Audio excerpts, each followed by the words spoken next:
Peggy Dree.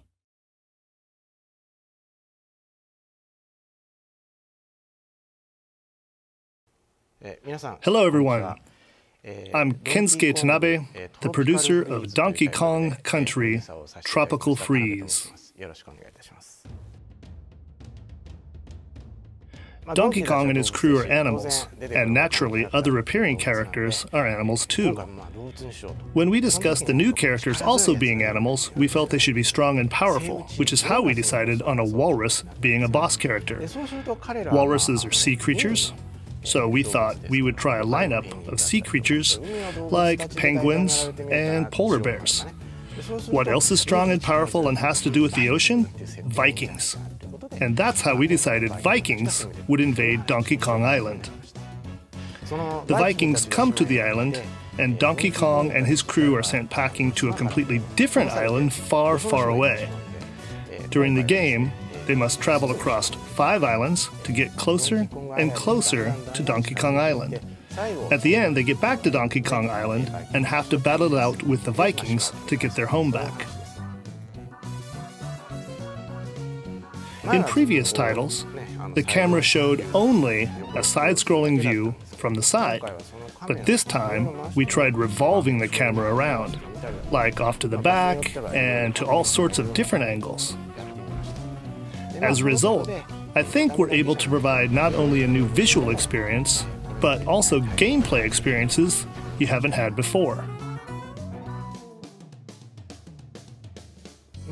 The increased hardware performance got us thinking about Donkey Kong's fur, and so we had discussions with Retro on how we should show it.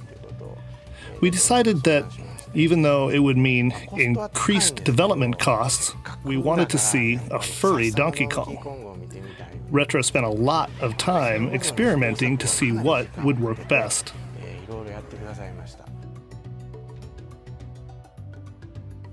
I'm sure those who are familiar with the series have fond memories of Dixie Kong.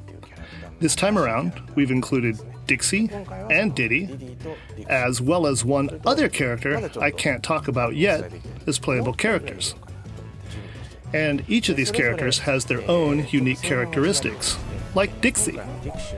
Dixie has the ability to spin her ponytail around in the middle of a jump to fly even higher than before.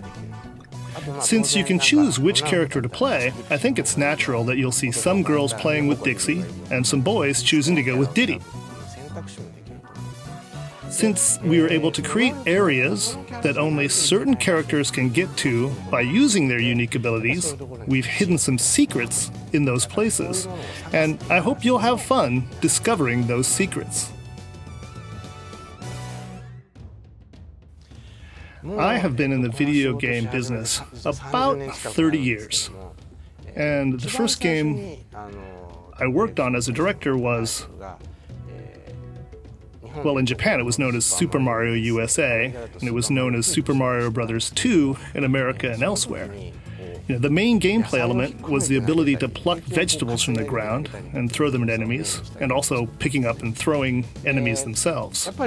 So when we were getting ready to make this game, and we're thinking of how we could differentiate it, we thought we could go ahead, and bring back that feature. After all, it's been about a quarter of a century. So I brought the idea up with Retro, and they agreed. So in this game, you can pluck things out of the ground to reveal items. Donkey Kong can ground pound, pick up enemies that flip over, and of course you can throw them at other enemies. You can also use this ability to activate switches, and you can use it to solve puzzles as well. This time around, Donkey Kong travels across islands with his friends, so you can say this game is kind of a road movie. Now, regardless of whether you have played the previous titles or not, I think you will really like this game, and I hope that you will try it out.